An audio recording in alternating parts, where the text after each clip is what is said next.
So kani nga situation cruising. So kung tanaw nimo base sa iyang Victor, libre gyud kayo. So bisan pa og ikaw ang giveaway, dili na ka kinahanglan mo kambyo para moagi sa iyahang iyahang pupa. So diretso lang ka kay kung tanaw nimo ang iyang CPA 1.2. So libre kayo. So dili na kinahanglan ng mo alter pata sa starboard kay libre man. Pero kung ang CPA nimo alanganin, siguro mga 5 cables paubos kana murag alanganin gyud kay na o bisag mga 6 cables alanganin na.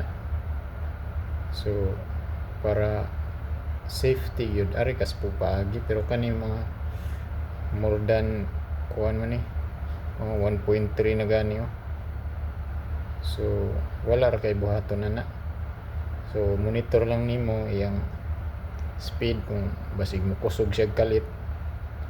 So keep lang nimo imong monitoring.